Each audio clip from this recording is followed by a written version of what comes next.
नमस्कार दोस्तों।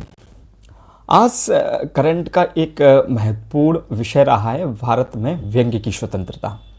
तो आखिर ये व्यंग्य की स्वतंत्रता है क्या, उसको आइए सिंपल भाषा में समझने की कोशिश करते हैं। तो हाल ही में राष्ट्रीय सुरक्षा का हवाला देते हुए एक व्यंग्यात्मक कार्टून, मतलब व्यंग्य करता हुआ एक कार्टून वीडियो की ऑनलाइन उपलब्धता को रोक दिया गया है। इस कार्रवाई ने भारत में व्यंग्य और अभिव्यक्ति की स्वतंत्रता को लेकर एक नई बहस को जन्म दे दिया है। कि नई बहस को जन्म इसलिए दिया है क्योंकि कार्टून जो वीडियो थी ऑनलाइन, वो ऑनलाइन अब अवेलेबल नहीं रहेगी, मतलब रोक दिया गया है। इस कारण से रोका है, सुरक्षा का हवाला देते हुए। तो अभिव्यक्ति की स्वतंत्रता का ये संवैधानिक ढांचे की बात करते हैं कि अभिव्यक्ति की स्वतंत्रता का ये संविधान में क्या उल्लेख है। तो भारत का एक अनुच्छेद है 19। उस अनुच्छेद 19 में 19(1)(a) में प्रत्येक नागरिक को वाक और अभिव्यक्ति की स्वतंत्रता बताई गई है कि प्रत्येक भारत के नागरिक को बोलने की और अपनी बात को एक्सप्रेस और प्रदर्शित करने की स्वतंत्रता दी है। इसी में प्रेस की स्वतंत्रता भी आ जाती है। आप लिखकर, बोलकर या किसी छाप कर या मैगजीन के माध्यम से, अखबार के माध्यम से, ऑनलाइन किसी प्लेटफॉर्म के माध्यम से अपनी बात को किसी पेश कर सकते हैं, मतलब आपको ये स्वतंत्रता है। तो हालांकि ये जो अधिकार है 19(1) में आपको बोलने का और की स्वतंत्रता जो है वो सीमित है, असीमित नहीं है, अनलिमिटेड नहीं है कि आप कुछ भी बोलोगे। तो हम कह सकते हैं कि जो आपको जो बोलने की स्वतंत्रता, वाक अभिव्यक्ति की जो स्वतंत्रता है वो सीमित है, असीमित नहीं है। इसका अपवाद दिया हुआ है 19(2) में। तो आर्टिकल 19(2) इसमें अपवाद को रोकता है और अपवाद को मतलब अपवाद के माध्यम से रोकता है। ये पावर किसको देता है? स्टेट को देता है। स्टेट की डेफिनेशन हमने आर्टिकल 12 की जो वीडियो है उसमें पढ़ा था। तो ये राज्य को ये पावर देता है कि वो इस पर रोक लगा सकती है। रोक किस आधार पर लगा सकती है? जैसे भारत की संप्रभुता और अखंडता, या फिर राज्य की सुरक्षा, या फिर विदेशी और देशों के साथ जो महत्वपूर्ण संबंध है, और या फिर सार्वजनिक व्यवस्था, शालीनता, नैतिकता तथा अपराध के लिए उकसावे की रोकथाम को जैसे अपराधों पर उचित प्रतिबंधों के आधार पर इसको रोका जा सकता है। वो कह सकता है कि नहीं, इसमें अखंडता भंग हो सकती है, संप्रभुता भंग हो सकती है, भाईचारा या किसी दूसरे देश के साथ हमारे संबंध बिगड़ सकते हैं, राष्ट्र की सुरक्षा को कोई खतरा है, तो हम उस आधार पर कह सकते हैं स्वतंत्रता को रोका जा सकता है। अब बात करते हैं इसमें ये जो व्यंग्य की स्वतंत्रता वो उस व्यंग्य में, तो व्यंग्य कार्टून और हास्य व्यंग्य कला तथा राजनीतिक अभिव्यक्ति के दायरे में आते हैं। जो व्यंग्य है वो व्यंग्य आते कैसे हैं, किस कैटेगरी में आते हैं? तो व्यंग्य किस में आते हैं? कार्टून और हास्य व्यंग्य कला, जो फनी कार्टून बनते हैं या फिर जो फनी कोई वीडियोज होती है उसके तहत आती है, या फिर राजनीतिक अभिव्यक्ति के दायरे में ये आ जाती हैं व्यंग्य। और इस प्रकार हम कह सकते हैं कि जो अनुच्छेद 1(1) है 19(1) है, उसका संरक्षण इसको प्रदान किया गया व्यंग्य की स्वतंत्रता के तहत। तो न्यायालय में ये बार बार ये प्रश्न आता है और बार बार मुद्दा आता है। तो न्यायालय ने क्या किया है, इसको बार बार रेखांकित किया है कि लोकतंत्र में असहमति, आलोचना, अतिशयोक्ति व विडंबना के लिए स्थान होना अनिवार्य है।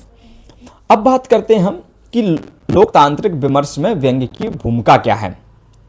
तो सुप्रीम कोर्ट ने हाल ही में अनेक मामलों में व्यंग्य को वैध और आवश्यक कलात्मक अभिव्यक्ति के रूप में स्वीकार किया है। मतलब ये सुप्रीम कोर्ट स्वीकार कर रही है कि आप व्यंग्य को वैध ठहराया है और आवश्यक कलात्मक अभिव्यक्ति है कि आप इसके माध्यम से अपनी अभिव्यक्ति को प्रदर्शित कर सकते हैं, अपनी बात को दूसरे के साथ सामने रख सकते हैं। इंडिविजुअली क्रिएटिव पी लिमिटेड बना पश्चिम बंगाल राज्य 2019 का ये मामला था। इस मामले में न्यायालय ने कहा कि व्यंग्य समाज की विसंगतियों और पाखंड को उजागर करने का प्रभावी माध्यम है। कि समाज में जितनी भी कुरीतियां हैं या विसंगतियां हैं या जो समाज में जो पाखंड फैला हुआ है, उस पाखंड को उजागर करने का एक अच्छा माध्यम है। अदालत ने यह भी कहा है कि इसकी उस विशेष क्षमता पर भी जोर दिया था अदालत ने, जिसके जरिए जटिल विचारों को सरल और प्रभावी तरीके से प्रस्तुत किया जा सकता है। जैसे कि मान लिया जाए कि कोई एक एक्स कोई मुद्दा है और उसको बड़ा जटिल है, क्रिटिकल है, उसको नहीं समझा जा सकता, तो कार्टून के माध्यम से, व्यंग्य के माध्यम से हम उसको समाज तक या लोगों तक आसानी से पहुंचा सकते हैं, क्योंकि कार्टून की जो छवि है वो मस्तिष्क में अभी बड़ी आसानी से बैठ जाती है।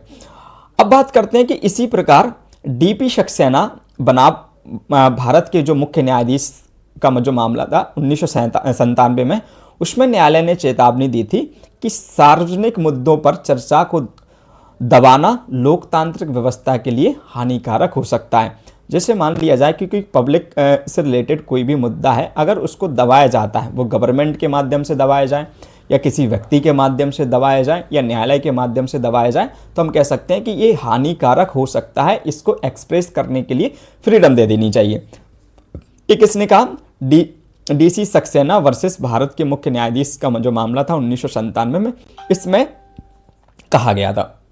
अब न्यायालय ने यह भी स्पष्ट किया है कि व्यंग्य को सामान्य समझ वाले व्यक्ति के दृष्टिकोण से परखा जाना चाहिए, ना कि अत्यधिक संवेदनशील व्यक्ति के नजरिए से। अभी जो वर्तमान में जो गवर्नमेंट है, वो गवर्नमेंट व्यक्ति को संवेदनशील नजरिए से देख रही है, ना कि सामान्य दृष्टिकोण से देख रही है। तो न्यायालय ये कहता है कि हमें जो व्यंग्य करते हुए जो व्यक्ति हैं, जो अपनी बात को एक्सप्रेस करते हैं, उसको हमें सामान्य तरीके से सामान्य व्यक्ति के रूप में समझना चाहिए, ना कि किसी भी संवेदनशील सेंसिटिव व्यक्ति या क्रिमिनल व्यक्ति के रूप में।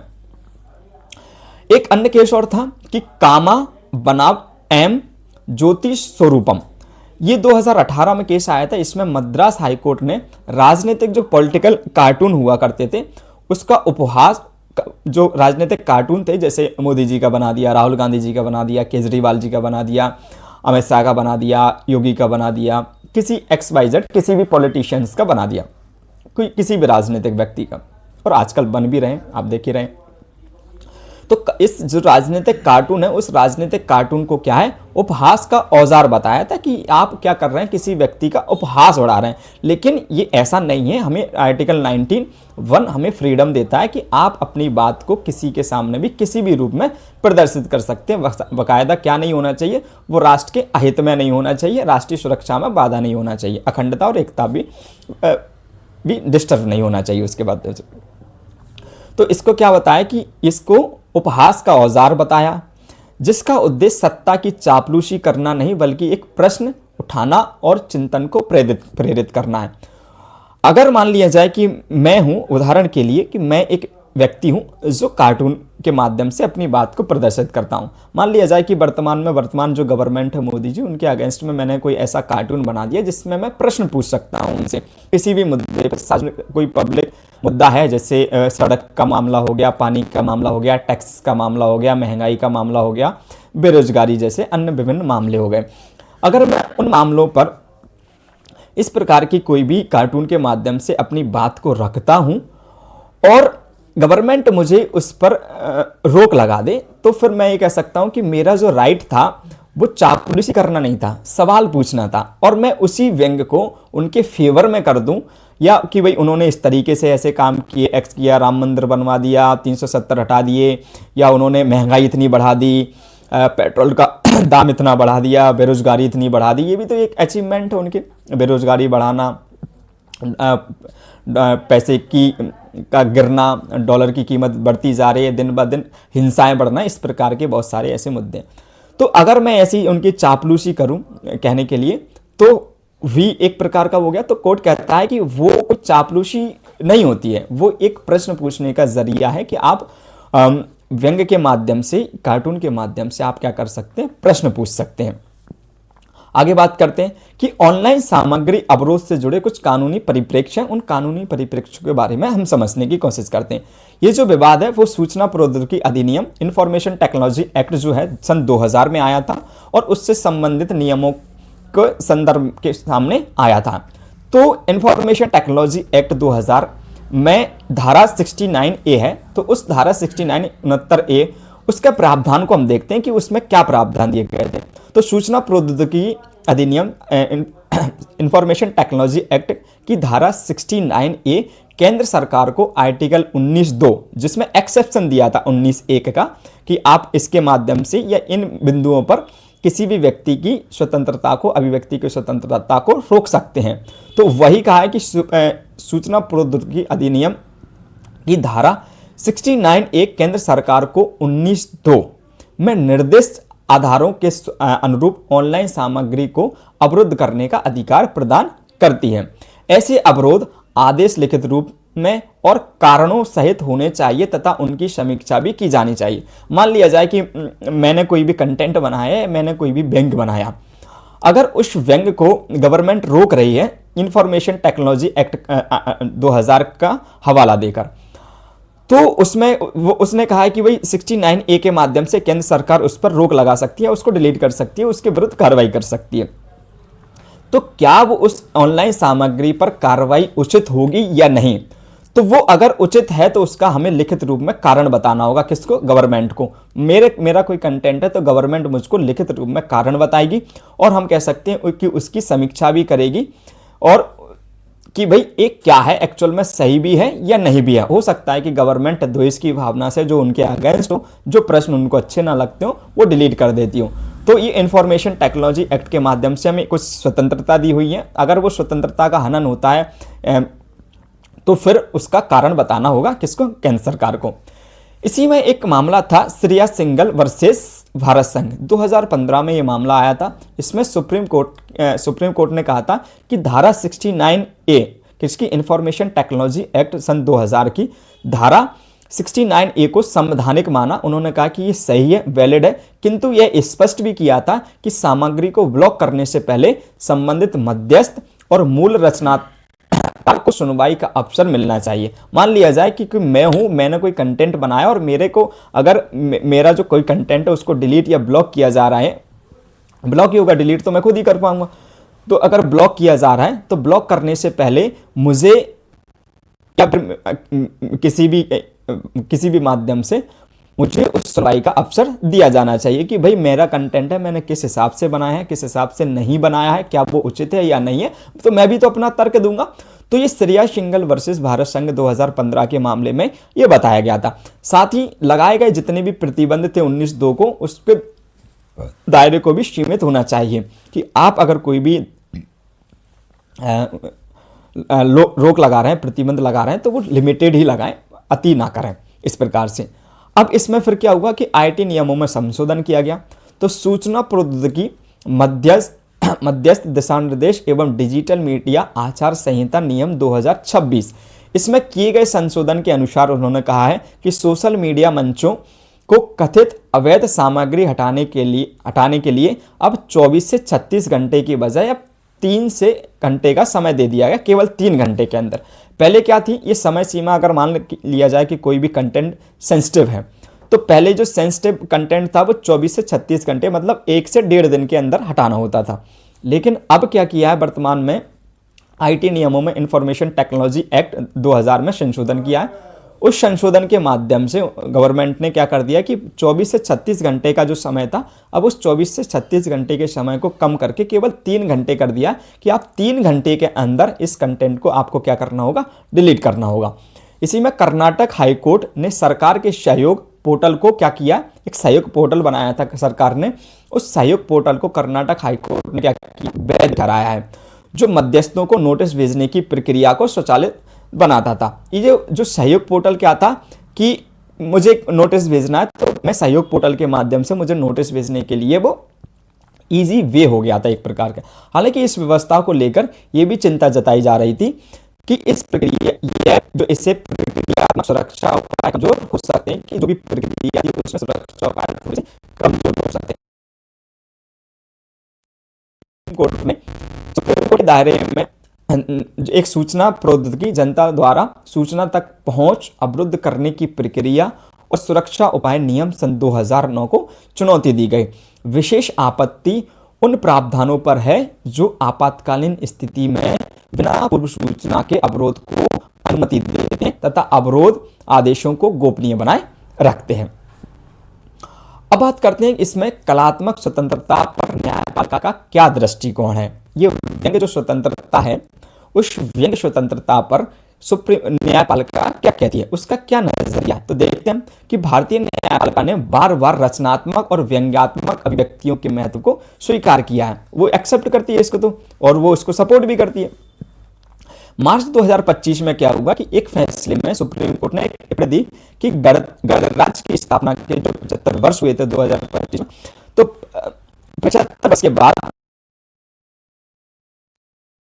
स्टैंड अप कॉमेडी ये अन्य कलात्मक अभिव्यक्तियों स्वतः घृणा को जन्म दे। कि उन्होंने कहा कि भारत अब इतना वीक नहीं बचा, उसकी मानसिक, उसके व्यक्तियों की मानसिक क्षमता, सोचने समझने की क्षमता इतनी कमजोर नहीं है कि वो कोई भी पोइट्री हो, कविता हो, कोई भी व्यक्ति कविता के माध्यम से भी व्यंग्य करता है, जैसे बहुत सारे कवि होते हैं वो करते हैं। स्टैंड अप कॉमेडियन होते हैं, बहुत सारे कॉमेडियन आपने देखा होगा, जैसे कुणाल कामरा वगैरह ये करते रहते हैं। या फिर मान के चलो कोई भी एक एक्सप्रेशन है कलात्मक रूप से, वो स्वतः घृणा को जन्म नहीं देते। वो कहते हैं कि ये स्वयं घृणा नहीं है, जब तक आप इसको नहीं समझेंगे, जब तक आप इसको घृणा ही समझेंगे। आपको इसको समझना ही होगा कि ये घृणा है या नहीं है, जब तक कि उसमें कोई भी गलत गतिविधि लिप्त ना हो जाए। वो एक सामान्य कलात्मक चीजें होती हैं। दिल्ली हाईकोर्ट ने भी कहा, दिल्ली हाईकोर्ट ने इसमें कहा कि रचनात्मक जो स्वतंत्रता का समर्थन किया, और उसमें कहा कि व्यंग्य समाज को युक्ति के माध्यम से सामने लाया जाता है, कि जितनी भी समाज में जो बुराइयां हैं, जो कुरीतियां हैं, जो पाखंड है, उसको इस व्यंग्य के माध्यम से हम क्या लाते हैं, सामने लाते हैं। और विश्व के अन्य लोकतांत्रिक देश हैं, उन लोकतांत्रिक देशों में भी कार्टून और व्यंग्य की स्वतंत्रता व्याप्त है, तो हम भारत में क्यों नहीं दे सकते। तो हमने क्या किया कि व्यंग्य की स्वतंत्रता भी सुप्रीम कोर्ट ने इसमें समर्थन दिया है, क्योंकि उन्हें सार्वजनिक जीवन का अनिवार्य हिस्सा माना गया है। सुप्रीम कोर्ट ने एक दार्शनिक हुआ करते थे अल्बर्ट कैमस। सुप्रीम कोर्ट ने फेमस दार्शनिक अल्बर्ट कैमस का हवाला देते हुए कहा है कि कला समाज को जोड़ती है, जबकि दमन उसको विभाजित करता है। अगर हमने कला का दमन किया तो समाज को विभाजित कर देगा, डिवाइड कर देगा। और अगर हमने कला को जोड़ा है, हमने कला को सपोर्ट किया है, सहयोग किया है, तो वो समाज को क्या करती है, एक व्यक्ति से दूसरे व्यक्ति को जोड़ती है। अब राष्ट्रीय सुरक्षा, हम इसमें कंपैरिजन देखते हैं कि ये राष्ट्रीय सुरक्षा वर्सेस अभिव्यक्ति की सुरक्षा क्या है। तो हाल ही में जिस व्यंग्यात्मक कार्टून वीडियो को रोका गया था, उसमें कथित तौर पर प्रधानमंत्री हमारे नरेंद्र मोदी साहब का चित्र था, और उनके अगेंस्ट तो कुछ भी कोई बोल दे तो वो ब्लॉक ही होना है, क्योंकि वो तो सर्वे सर्वा हैं अपने। तो क्या किया, हाल ही में जिस भी जो व्यंग्यात्मक कार्टून का वीडियो जो था, उस वीडियो को रोका गया, तो उसमें प्रधानमंत्री जी का क्या था, फोटो था, उसमें चित्र था। इसे राष्ट्रीय सुरक्षा और विदेशी संबंधों जैसे आधारों पर अवरुद्ध किया गया। उसमें हवाला दिया सरकार की तरफ से कि इसमें राष्ट्रीय सुरक्षा हो सकती है, राष्ट्रीय सुरक्षा को खतरा है, या रक्षा या विदेशी संबंधों या विदेशियों से जितने भी संबंध वो खराब हो सकते हैं। भाई मोदी जी के फोटो से विदेशियों का क्या लेना देना, या फिर राष्ट्रीय सुरक्षा का एक फोटो से चित्रण से क्या लेना देना। वो तो एक मानसिक अवधारणा है जो संकीर्ण मानसिकता को दर्शाती है किसी एक व्यक्ति की। यद्यपि जो आर्टिकल 19(2) जो कहता है, वो क्या करता है, इसमें लिमिटेशन लगाता है, किस पे, अभिव्यक्ति की स्वतंत्रता पर। तो 19(2) में प्रतिबंधों को अनुमति देता है, और न्यायालय ने यह भी स्पष्ट किया है कि ऐसे प्रतिबंध उचित, आनुपातिक और प्रतिक्रियात्मक रूप से न्याय संगत होना चाहिए, अगर आप उसका हवाला दे रहे हैं। जैसे इसमें हवाला दिया राष्ट्रीय सुरक्षा का, जो कि जायज नहीं था, ठीक है, लेकिन ठीक है, जिसकी लाठी उसकी भैंस चल रहा है तो चल रहा है। तो मूल संवैधानिक प्रश्न यह है कि क्या स्वभावतः अतिशयोक्ति और विडंबना पर आधारित व्यंग्य वास्तव में राष्ट्रीय सुरक्षा के लिए वास्तविक खतरा बन सकता है, या फिर ऐसे मामलों में इन आधारों का प्रयोग कर अभिव्यक्ति पर अत्यधिक नियंत्रण का एक उदाहरण है। तो आप लोग बताइए कि ये राष्ट्रीय सुरक्षा में कोई भी कार्टून बनाए, क्या वो राष्ट्रीय सुरक्षा में बाधा उत्पन्न हो सकती है या नहीं हो सकती है, आप कमेंट में बताइएगा। फिर चलिए मिलते हैं नेक्स्ट वीडियो में। अगर ये वीडियो आपको इन्फॉर्मेशन पसंद आए तो आप लाइक कीजिए, सब्सक्राइब कीजिए, बने रहिए। जय हिंद।